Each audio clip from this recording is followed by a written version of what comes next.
Hello and welcome to Timmy Matt Law. For this video we are going to focus on the Occupiers Liability Act 1984, and it does go without saying that you should watch this video in conjunction with my video on the Occupiers Liability Act 1957. Now the difference between the two statutes is that the 1957 statute deals with lawful visitors, whereas the 1984 statute deals with trespassers. So therefore, it is really important that one recognises what it takes to be a trespasser, and that is someone who essentially goes somewhere where they shouldn't be. Do be aware that you can be in a building and you may have permission to be in that building, but if you wander into a part of the building whereby you do not have permission to be in that other part of the building, you will be a trespasser. And do also be aware that you may be entitled and have permission to be on a premises, but if you exceed permission in terms of your conduct, so you misbehave in some way, that can make you a trespasser as well. Now, don't forget to apply the essential foundations of the 1957 statute in the same way in the context of the 1984 statute. And by that I mean, do recognise who the occupier is and do recognise what a premises is as well. So in terms of who an occupier is, you are looking for someone who has a sufficient degree of control over the premises. Do reference the go-to case of Wheat versus Lacan. It's an easy win, and then move on to the fixed and movable structure that constitutes a premises. A premises is a fixed and movable structure. Do also be aware that the 1984 statute here only applies to personal injury claims and not claims that are related to damage to property. And the reason for that is, well, it's symbolic in the sense that there is a higher standard of care towards lawful visitors in comparison to trespassers. That is why trespassers cannot recover damage to property. Now it's worth really recognising that, because it does often appear in scenarios where the relevant statute to reference is the 1984 statute. Occupiers liability regarding the 84 statute does often feature damage to property. Just simply rule it out. That's what the examiner is looking for you to do, and be quite abrupt and blunt when it comes to just citing that a trespasser cannot recover damage to property. Now, it's worth noting the context in terms of where the 1984 statute originated from. Of course, we had the 57 statute much earlier than the 84 statute, so why was it that the 84 statute took quite some time to come to fruition? Well, essentially, it stems back to the case of Addy versus Dumbreck in 1929. Now, in that particular case, the claimant was a child who wandered into a colliery, which is essentially a coal mine, and they snuck through a hole in the fence. Now, the occupier was aware of the hole of the fence. They didn't repair it, although they did apparently say to the children, "Do not keep trespassing on my land." The child, once on the premises though, climbed up some haulage equipment and unfortunately suffered serious injury and died as a result of the climb onto the haulage equipment. And the outcome of that case was that there was no liability placed on the occupier, because the law at the time was, so long as the occupier didn't willfully injure a trespasser, even though they were a child, then there was absolutely no liability. The law held that so long as there was no intent or the occupier was not reckless with regards to the injury to a trespasser, no liability would result. A really harsh outcome for the claimant in that particular case. And then some 40 years later, we had the go-to case of British Railways Board versus Harrington, 1972. Similar sort of circumstances really, whereby a child trespasser snuck through a hole in a fence and then was seriously injured on a railway track. Well, in this particular case, the outcome was a reversal of the Addy versus Dumbreck case, and it was really less harsh and cited that there should be a greater standard of care shown to trespassers than there was previously. And that standard of care essentially was that there should be a common humanity shown to trespassers. And that common humanity wasn't necessarily present in Addy versus Dunbreck, but it was required in the case of British Railways Board versus Harrington, whereby the Railway Board was liable for the injury to the child. They should have taken greater precautions to protect this child trespasser. So there you have that greater standard of care which now must be shown to trespassers in comparison to the standard of care which had been shown towards them in the Addy versus Dunbreck case. Now that then led to a referral to the Law Commission, and they instructed research and eventually cited that the law needed to be updated. And there we have the Occupiers Liability Act 1984, which is essentially a result of the recommendation of the Law Commission. So now trespassers and their standard of care which must be shown to them is enshrined in statute law, and it comes down to this 1, 2 and the 3 in relation to the duty of care which should be owed to trespassers. And if anything that you need to remember regarding the Occupiers Liability Act 1984, it is this: the 1, the 2 and the 3. So let's go through them. The defendant must be aware of the danger or has reasonable grounds to believe that it exists. Step 2, the defendant knows or has reasonable grounds to believe that the other is in the vicinity, so close to, in the area of the danger, or may come into the vicinity close to the area of the danger. Step number 3, the defendant is expected to offer protection against the risk posed by the danger with respect to a trespasser coming into the vicinity of the danger. So a logical 3-step process, 3 considerations that you must have front and centre whenever you are dealing with trespassers who may get injured on a premises. Do be aware, and this is similar to the 1957 statute, you are looking for an injury as caused by the state of the premises, not by misbehaviour. And that is really common in occupiers liability trespassing scenarios relevant to the 84 statute. Now it is a sense of misbehaviour regarding a trespasser getting onto a premises in the first place. More often than not, trespassers know that they are a trespasser, and therefore they've exhibited that misbehaviour and they continue a similar sort of misbehaviour whilst on the premises.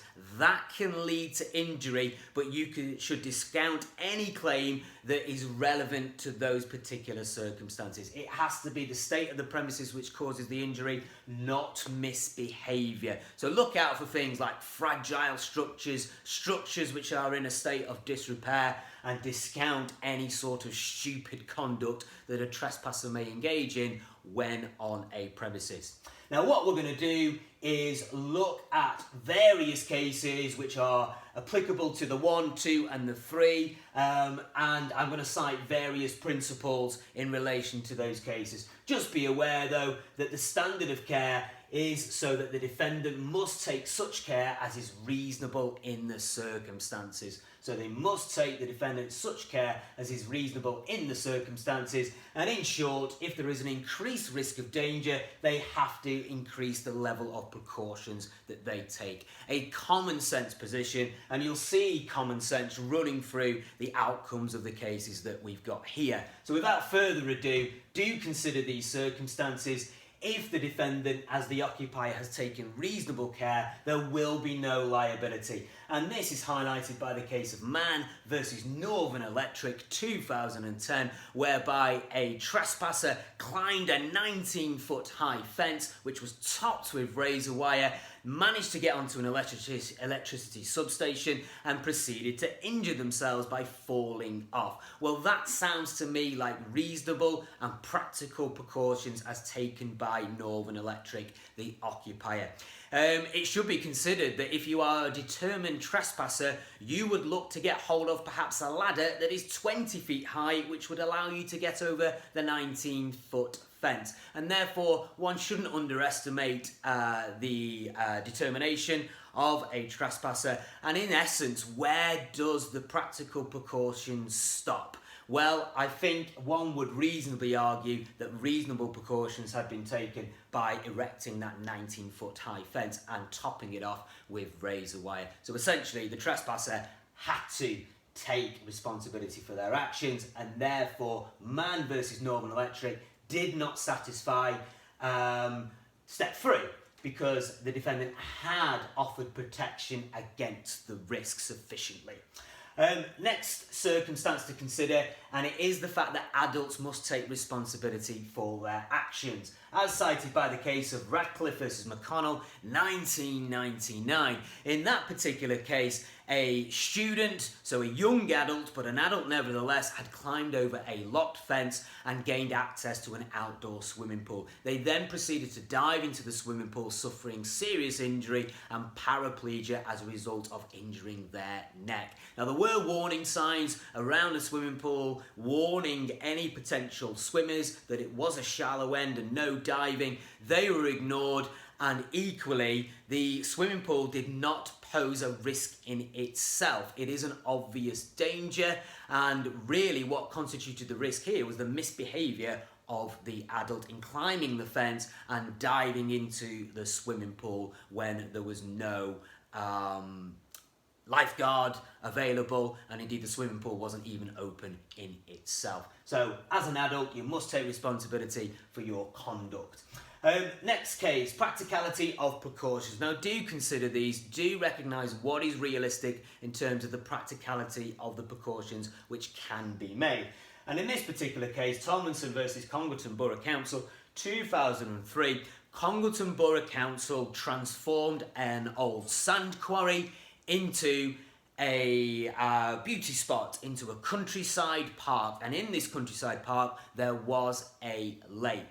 Well, Tomlinson, as the claimant, proceeded to dive into the lake, again suffering injury to their person, and it led to a claim by Tomlinson that the Borough Council, Congleton Borough Council, should have taken greater practical precautions in guarding against the danger posed by the lake. But it was an obvious danger. They had taken practical precautions insofar as erecting warning signs, but the claimant, Tomlinson, ignored those signs. And therefore, what additional steps was becoming of Congleton Borough Council? Well, they could have fenced off the lake, I suppose, at greater cost, but really the warning signs were sufficient, highlighting that you don't have to spend a lot of money nor spend a lot of time in actually taking sufficient practical precautions. And if it is up to the claimant in terms of ignoring those practical precautions and they suffer injury, well, a claim from them is unlikely to be successful.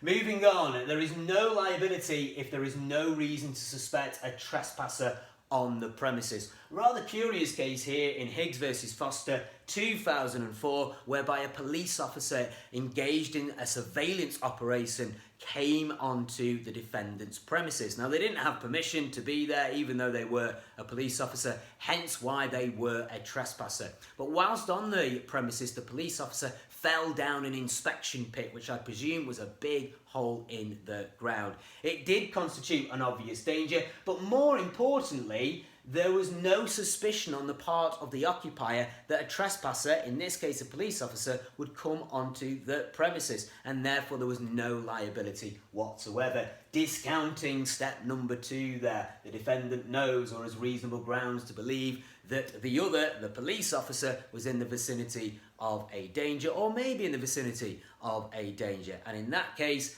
there was no suspicion on the part of the occupier, so the claim failed. Similar sort of case in Donahue versus Folkestone Properties, 2003. In that case, though, do pay particular attention to the time of the year. So let me explain. Folkestone, it's by the coast, it's by the sea, and in that particular case, the claimant dived into the sea by a harbour side, and there was a metal obstruction at the bottom of the sea. Now, the interesting point about this case is that the claimant, decided to dive into the sea in the winter. Now, there was no expectation, no reasonable expectation, that a swimmer would go diving into the sea and suffer an injury, and therefore Folkestone Properties didn't engage in any sort of practical precaution because they understandably assumed that no one would be, I suppose, crazy enough to dive into the freezing cold sea on Boxing Day in the midst of winter. Now, they were aware of divers in the summer, and they did take practical precautions to prevent them from going into the sea, but they felt it wasn't necessary to do that with respect to a diver in the winter, and the claimant's claim therefore failed in that regard. So do pay attention to the complete context of the case, which is important with respect to occupiers liability in the 84 and the 57 context too. Exceeding permission is indeed trespassing, and this is a reinforcement of the point that I made in the introduction to the 1984 statute. Coalassa versus Ealing Hospital 2015, really straightforward case whereby the claimant climbed up a wall, fell off and suffered an injury and launched a claim against the hospital. Well, there is no implied or expressed permission that you can climb a wall in a hospital, and therefore that exceeded the permission of the hospital with regards to the claimant and their conduct, and therefore the claim failed. Crossing over, I suppose, to the responsibility that a person must take for their own behaviour, and there was no injury caused by the state of the premises. It seems that in that case the injury was caused by misbehaviour. No liability if no awareness of the danger.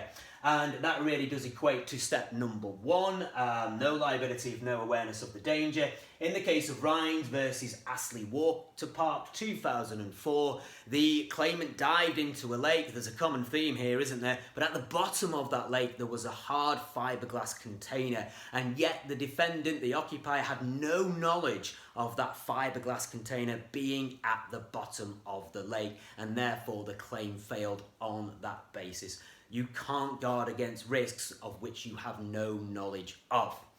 And finally, the same rules, the 1, 2 and the 3, apply to children and to adults. Now, there are some thoughts that you should consider if a case centres on children, but do rest upon the clarity that the same 1, 2 and 3 apply the same for an adult and a child. And just to emphasise that, the case of Baldacchino versus West Wittering 2008, whereby a 14-year-old boy swam from the beach and then proceeded to climb on a navigational beacon. Those triangular-like structures with a light on the top to help guide boats and ships in terms of where they should safely sail.